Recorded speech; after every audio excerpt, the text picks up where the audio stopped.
Bonjour et bienvenue sur ce tutoriel de Trésor Tech. Trésor Tech, c'est un collectif de techniciens amateurs pour la plupart qui a simplement pour vocation de rejoindre les églises dans leurs problématiques techniques.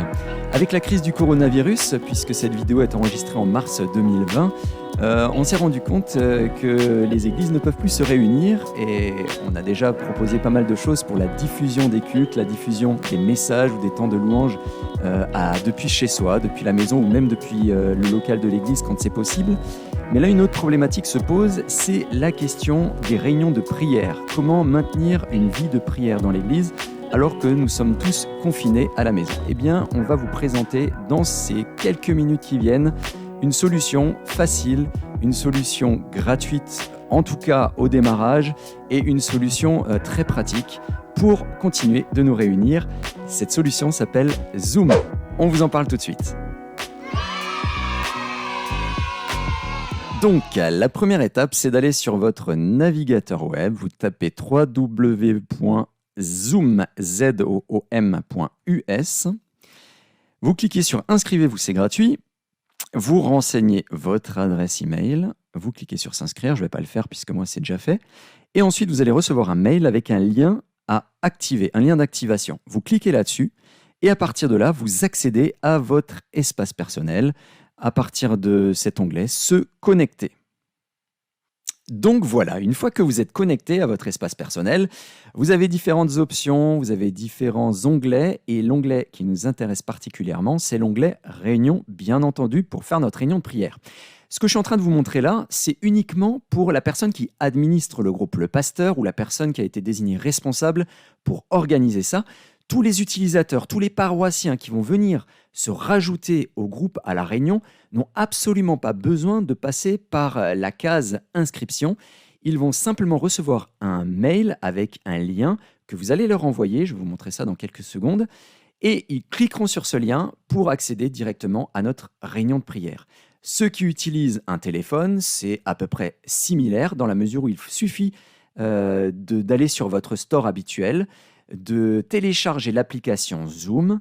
Et une fois que vous avez téléchargé et installé cette application Zoom sur votre téléphone ou sur votre tablette, ça marche aussi très bien, vous allez cliquer sur le lien que vous avez reçu précédemment par mail et là, directement, vous accédez à notre salle. Alors, avant cela, il faut bien sûr créer notre réunion. Pour créer la réunion, eh bien, vous allez tout simplement dans cet onglet-là, Réunion. Vous pouvez aller dans la salle personnelle pour la réunion. C'est vraiment la salle virtuelle sur laquelle vont se connecter tout le monde. Vous avez une adresse qui est vraiment unique et qui définit votre salle. Dans les options, vous pouvez activer différentes choses ici. À noter que dans cette configuration, comme on vient de la créer, vous êtes sur un compte gratuit. Le compte gratuit est vraiment très intéressant. Il a simplement une particularité un peu négative, c'est qu'il vous limite à un temps de réunion de 40 minutes. Ça peut être court, mais ça peut être quand même pas mal pour se familiariser avec l'outil Zoom et pour commencer à travailler. Voilà, une fois que vous avez réglé toutes ces différentes options, il vous suffit de les enregistrer et d'inviter vos amis, vos paroissiens, ceux qui veulent rejoindre la réunion. Pour cela, c'est très simple. Vous allez ici copier l'invitation et en fait, ce qui va se passer, c'est que Zoom va vous créer un mail type qu'il vous suffit de copier l'invitation. Vous voyez, c'est copié dans le presse-papier. Vous allez ensuite aller dans votre boîte mail. Vous allez envoyer simplement le contenu de ce mail à toutes les personnes que vous invitez, à tous ceux qui veulent participer à la réunion. Et ils vont recevoir un mail avec ce lien qui va être cliquable.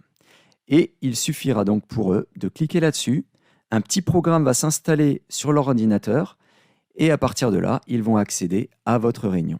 Ils n'auront pas de mot de passe à rentrer si vous n'en avez pas demandé, puisque là, vous avez l'option de renseigner un mot de passe. Mais si vous laissez votre réunion libre, il n'y aura pas besoin de rentrer de mot de passe. Ce sera vraiment très simple pour eux de rentrer et de participer à la réunion avec vous. Donc ça y est, tout est prêt pour que notre réunion commence.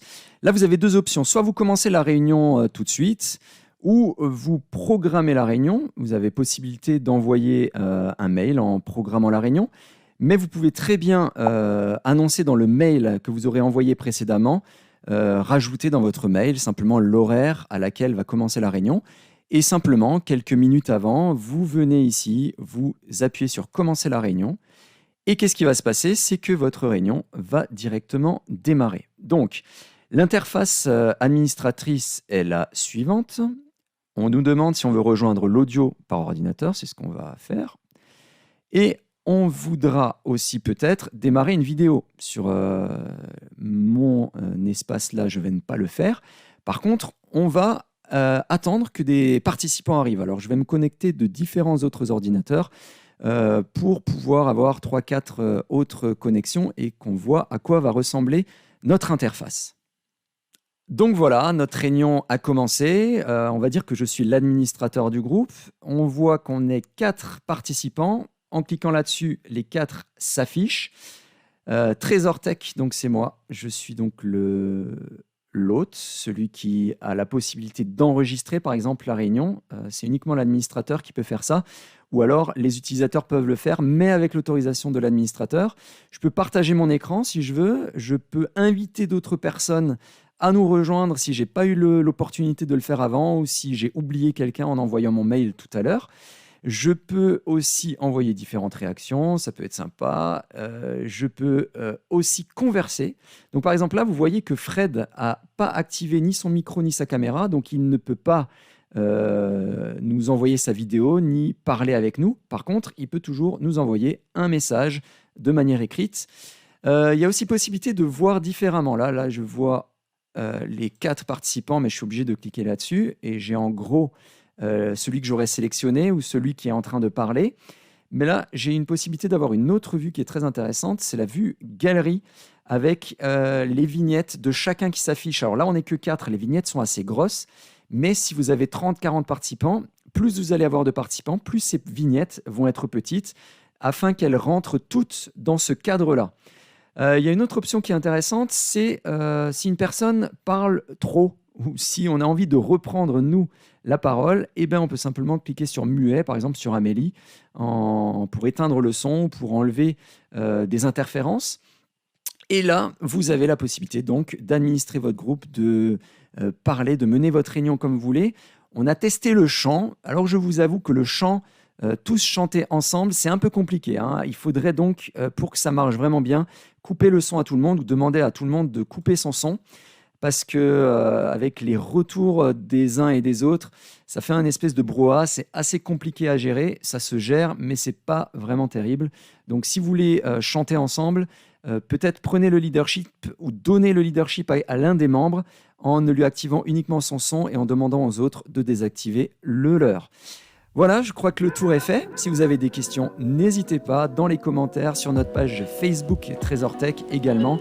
Si vous voulez qu'on puisse vous faire un autre tutoriel sur autre chose, n'hésitez pas à nous faire vos demandes par mail ou par commentaire.